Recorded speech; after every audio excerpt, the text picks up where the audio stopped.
आप देख रहे हैं उत्तराखंड लाइव न्यूज, खबरों की सच्चाई तक।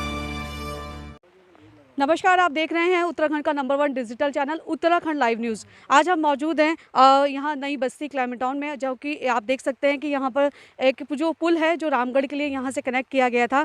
और जिस तरीके से सरकार लगातार विकास की बात करती है, दोहराई कोई नहीं है कि विकास कार्य हो रहे हैं, पर किस तरीके से विकास कार्य और क्या गुणवत्ता है वो मैं अभी आपको दिखाने जा रही हूँ। अपनी सहयोगी ज्योति मौर्य से कहूँगी कि थोड़ा सा कैमरे को यहाँ का फोकस करें और यहाँ का जो दृश्य है वो दिखाएं कि किस तरीके से यहाँ पर अभी 3 महीने पहले ही यहाँ पर जो यहाँ पर पुल का निर्माण किया गया था, और अभी एक बरसात में ही यहाँ पर वो पुल किस तरीके से यहाँ पर बिल्कुल लाइव आप उसकी वीडियोस देख सकते हैं कि यहाँ पर किस तरीके से पूरा यहाँ पर वो टूटता हुआ नज़र आ रहा है। आप देख सकते हैं कि यहाँ की इस जो काम को जो किया गया है, इसकी गुणवत्ता क्या है, वो हम आपको उत्तराखंड लाइव न्यूज़ पर सीधा यहाँ की आपको तस्वीरें दिखा रहे हैं।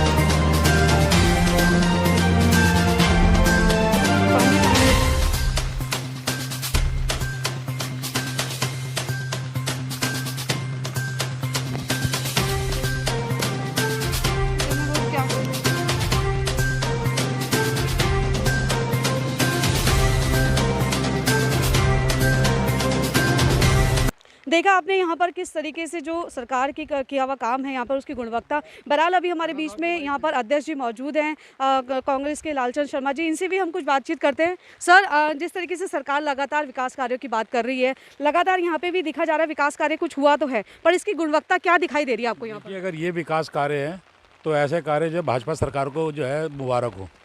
हाँ, इससे पहले बड़ासी के पुल की ये स्थिति हो गई है, डोईवाला के अंदर ये स्थिति हुई है, प्रेम नगर के अंदर अभी पुश्ते जो गिरे हैं। तो आज ये पुल जो है ये भी अपने आप में देखिए जो हालत है धाराशायी हो गया। ये तो शुक्र है कि क्योंकि इस पर अभी ट्रैफिक नहीं था उतना, नहीं तो और जान माल का नुकसान हो जाता। ये स्पष्ट हो चुका है कि सरकार सिर्फ एक जो फॉर्मेलिटी कर रही है कि हमने ये पुल का निर्माण कर दिया, हमने ये काम कर दिया, लेकिन कहीं भी जो गुणवत्ता नहीं है। हमारी मांग है कि इस जो पुल को जो गिरा है ये यहाँ पे, इसकी जो जांच होनी चाहिए, इसके अंदर जो दोषी हैं उन पर कार्रवाई होनी चाहिए, क्योंकि गुणवत्ता की जो है बिल्कुल आप देख रहे होंगे कि कहीं लग ही नहीं रहा कि इसके अंदर सीमेंट भी लगा हुआ। तो अगर ये हालात यहाँ पे, तो हो सकता है आने वाले दिनों में कोई और बड़े पुल ना गिर जाए जिससे कि आम जानमाल का नुकसान हो जाए। सर बिल्कुल, जिस तरीके से यहाँ के जो क्षेत्र के लोग हैं वो बता रहे हैं कि इस पुल को जो हुआ है समय मात्र 3 महीने ही हुए हैं और अभी तो इसका इनॉग्रेशन भी नहीं हुआ है। तो क्या दिखता है, क्या कहेंगे आप इस चीज़ पे? देखिए, अभी तो मैं वही तो कह रहा हूँ ना कि अभी तो शुक्र है कि अभी इसका जो है उद्घाटन नहीं हुआ।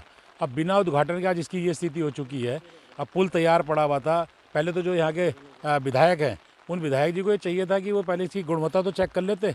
आखिर उन्होंने जो है चाहे अपनी विधायक निधि से दिया है या सरकार के मद से पैसा लाए हैं, लेकिन उस पैसे का सदुपयोग तो होता।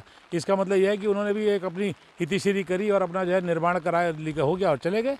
तो ये जो गुणवत्ता है ये कहीं भी नहीं देखने को मिल रही है। ये जो जान माल की जो है दिक्कतें जो है आदमी के सामने आने जा रही हैं। तो सरकार से हमारी मांग है, पीडब्ल्यूडी मंत्री से हमारी मांग है, सिंचाई मंत्री से हमारी मांग है कि इस तरह के निर्माण कार्यों की जांच कराएं और दोषियों पर कार्रवाई करें। बिल्कुल। और अभी हमारे बीच में यहाँ के जो पार्षद हैं मिस्टर रमेश कुमार मंगू जी, इनसे भी कुछ बातचीत करने की कोशिश करते हैं। सर, जिस तरीके से पहली चीज़ तो आप हमारे सभी दर्शकों को बताएं, ये जो पुल है कहाँ से कहाँ तक के लिए बना था और इसका अमाउंट वगैरह क्या था? सर, ये पुल जो है नई बस्ती आसा रोडी से और रामगढ़ जाने के लिए बनाया गया था, और इसकी गुणवत्ता आप देख ही रहे हैं। ये लगभग 9 लाख रुपए का बना हुआ है, जो विधायक निधि को वन विभाग में ट्रांसफ़र किया गया था। तो इसकी गुणवत्ता तो देख ही लिया आपने। 9 लाख का सरासर दुरुपयोग है। और सबसे बड़ी बात है कि इस नदी को सूखी नदी कहते हैं, इसमें पानी आता ही नहीं है। और अगर बरसात में इतना जरा हल्का सा पानी आने के बाद ये पुल गिर गया है, तो अगर इसमें ज़्यादा पानी आ जाए तो मुझे लग रहा है ये जो बचा हुआ पुल है ये तो कहीं मिलेगा ही नहीं। सर, जिस तरीके से यहाँ पर इस तरीके से रोड का ये पुल है यहाँ पे टूटा है, यहाँ पर किसी के जान माल पे कोई नहीं, अभी ये शुक्र है कि अभी इसका मेरे ख्याल से विधिवत उद्घाटन नहीं किया गया है। तो अभी बहुत कम लोगों को जानकारी है यहाँ से शॉर्टकट की, तो इसलिए अभी ज़्यादा आवाजाही नहीं है इस पर। कोई ना कोई इसमें लालच और लापरवाही दोनों शामिल है, क्योंकि जब लालच होगा तभी लापरवाही करी जाएगी। अगर लोगों की जान माल की सुरक्षा की जिम्मेदारी समझें आपने, तो फिर लापरवाही क्यों करेगा आदमी? तो लापरवाही तो इसमें जानबूझ की गई कि जब आपको पता है ये नदी है, इसकी गहराई में नीचे ले जाके इसका बेस बनाना चाहिए था, वो नहीं बनाया गया है। अब आप देखेंगे जो टुकड़े निकले पड़े हैं बेस के, वो मुझे लगता नहीं कि नदी से 6 इंच नीचे भी थे। अब इस नदी में जब पानी आएगा तो 6 इंच को क्या समझेगी नदी? तो मेरा कहना यही है कि इसकी जांच होनी चाहिए, चाहे वन विभाग करे, चाहे विधायक निधि से हुआ है काम, लेकिन पैसे का दुरुपयोग तो हुआ है।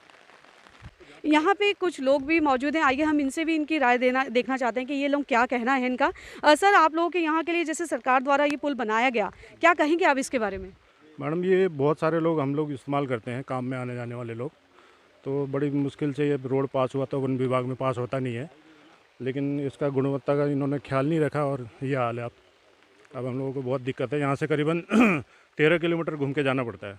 क्या लगता है सर कि सरकार क्यों लापरवाही करती नज़र आ रही है? इस काम में आपको लापरवाही सरकार की दिखाई दी है सर? मैम, सरकार की भी लापरवाही है और कुछ काम कराने वाले लोग भी ऐसे ही हैं जिनकी लापरवाही के कारण से यहाँ हम लोगों को अब दिक्कत होने लगी है। कल रात से जो है पुल गिरा हुआ है और अभी करीबन 2 बजने वाले हैं, तो अभी तक कोई वन विभाग के अधिकारी नहीं आए यहाँ पर, किसी प्रकार की कोई जांच नहीं करी अभी तक आकर के इन्होंने। बिल्कुल देखा हमने अभी यहाँ के जो क्षेत्र के लोग हैं वो किस तरीके से यहाँ पर बता रहे हैं कि सरकार किस तरीके से लापरवाही कर रही है और उनके लिए जो यहाँ से आने जाने का जो व्यवस्था बनी थी कैसे तैसे करके, इतना ज़्यादा मुसीबत से यहाँ पर जो बनाया गया था वो भी टूट चुका है। देखा कि अभी यहाँ पर किस तरीके से हमने आपको यहाँ की लाइव वीडियोस दिखाई और अध्यक्ष जी और यहाँ के जो पार्षद हैं उन्होंने भी बताया यहाँ पर कि किस तरीके से सरकार यहाँ पर लापरवाही दिखा रही है, या जो पैसा है हालांकि जनता का ही पैसा और किस तरीके से उस पैसे का दुरुपयोग किया जा रहा है। और एक चीज़ सबसे बड़ी चीज़ है कि यहाँ पर किसी की जान माल के ऊपर जो एक घटना घट सकती थी वो थोड़ा सा टल गई, क्योंकि यहाँ के बारे में अभी यहाँ का उद्घाटन नहीं हुआ था और किस तरीके से 3 महीने भी अभी इस पुल को नहीं हुए बने हुए और यहाँ की गुणवत्ता वो देख ही ली हमने कि यहाँ पर किस तरीके से वो यहाँ पर ध्वस्त हो चुका है। बहरहाल अभी के लिए इतना ही काफ़ी। अपनी सहयोगी ज्योति मौर्य के साथ अंजलि पासवान की एक खास रिपोर्ट।